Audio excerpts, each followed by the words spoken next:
Hello guys, তোমরা সবাই কেমন আছো? আশা করি সবাই ভালো আছো। তো আজকে একটা নতুন ভিডিও নিয়ে চলে আসলাম লাভবার্ড পাখির। যদি দেখো তোমরা এরকম চোখ দিয়ে জল কাটছে, তাহলে তোমরা কোন ওষুধটা ব্যবহার করবে, কিংবা আমি ব্যবহার করছি, তাই আজকে তোমাদের সাথে শেয়ার করব।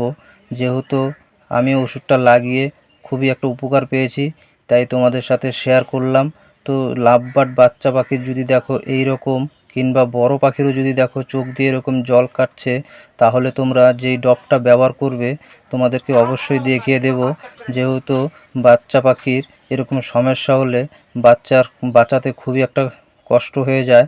তো আমার এই পাখিগুলির এইরকমভাবে চোখ দিয়ে কয়দিন বেশ জল পড়ছে, তো আমি ওই ওষুধটা লাগিয়ে খুবই একটা উপকার পেয়েছি, তাই তোমাদের সাথে শেয়ার করলাম। তো আমার এই যে বড় পাখি ছিল সেইগুলি এরকম চোখ দিয়ে জল কাটতো, তাই এই ওষুধটা লাগিয়েছিলাম। তো আবার সেই রোগটাই এই বাচ্চাদের ধরেছে। তো এইভাবে যদি বাচ্চা রোগ ধরে নেয়, তাহলে তোমরা বাঁচাতে পারবে না।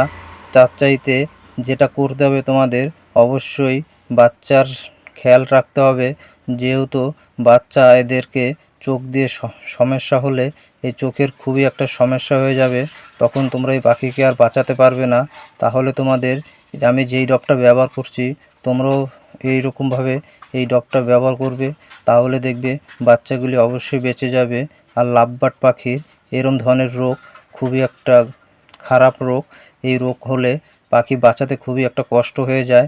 যেহেতু এরা এখনও বাচ্চা, এদের এই সমস্যা দেখা দিয়েছে, তাই তোমাদেরও যেন এরকম সমস্যা দেখা না দেয়, তার কারণেই তোমাদের সাথে শেয়ার করলাম। আমার যেটা হয়েছে, অবশ্যই অনেক বন্ধুদেরই সাথে এরকম হয়ে থাকে।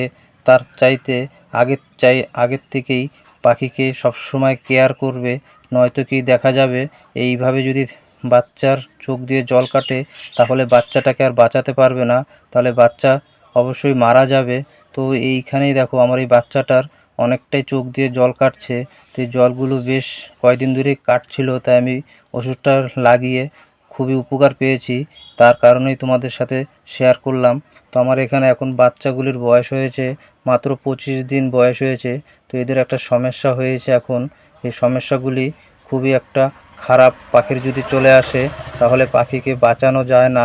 তবে এরকম যেহেতু বাচ্চা হয়েছে, তো বাচ্চাগুলির চাইতে আগে বড়গুলির কেয়ার করবে। বড়গুলির যদি এরকম সমস্যা হয়, তাহলে দেখবে এরকম বাচ্চা থাকলে সেই বাচ্চার গায়েও এই রোগটা আসবে, তা যাতে করে এরকম তোমাদের সমস্যা না হয়।